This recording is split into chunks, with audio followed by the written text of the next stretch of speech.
జరిగినటువంటి ఉగ్రవాద పాశవిక చర్యను ఖండిస్తూ ఈరోజు ఎడపల్లి మండల కేంద్రంలో ఈ పాశవిక దాడిలో మృతి చెందిన సభ్యులందరికీ నివాళులర్పిస్తూ ఎవరైతే గాయపడిన వారు త్వరగా కోలుకోవాలని భగవంతుని ప్రార్థిస్తూ ఈరోజు నివాళులర్పించడం జరిగింది.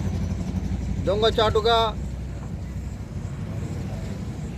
దాడిని చేస్తూ అరాచకం సృష్టించినటువంటి పాకిస్తాన్ ప్రేరేపిత ఉగ్రవాద సంస్థ అయిన లష్కరే తోయిబా దాని అనుమత సంస్థలని వెంటనే వాటిని రద్దు చేసి వారిని కఠినంగా శిక్షించి అవసరమస్తే పాకిస్తాన్లో గతంలో ఎలాగైతే సర్జికల్ స్ట్రైక్ చేశామో అదే మాదిరిగా సర్జికల్ స్ట్రైక్ చేసి పాకిస్తాన్కి బుద్ధి చెప్పాల్సిన అవసరం ఆసనమైందని సందర్భంగా హెచ్చరిస్తూ ఉన్నాం.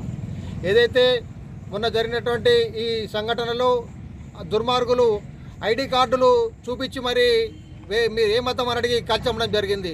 బిడ్డలారా, ఐడి కార్డులు కనుక మేము ఇక్కడి నుంచి వెతకడం మొదలు పెడితే ఒక్కడు కూడా ఇక్కడ మిగిలడని సందర్భంగా హెచ్చరిస్తూ ఉన్నాం. ఇక్కడైనా ఇటువంటి పాశవిక చర్యలు మానుకోవాలి. అన్ని ధర్మాలను అన్ని మతాలను గౌరవించేది భారతదేశం మాత్రం ఒకటని గుర్తుపెట్టుకోవాలని ఈ సందర్భంగా సూచిస్తూ ఉన్నాం.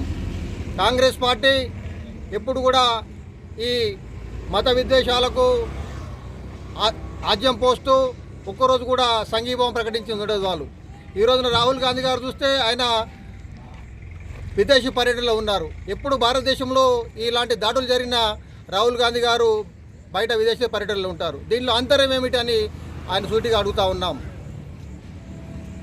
ఈ సంఘటనలు ఖండిస్తూ కాంగ్రెస్ పార్టీ కానివ్వండి, వేరే ఇతర ప్రతిపక్ష రాజకీయ పార్టీలు కూడా ఒక్క ప్రకటన కూడా చేయలేదు. అంటే దీంట్లో ఆంతర్యం ఏముంది?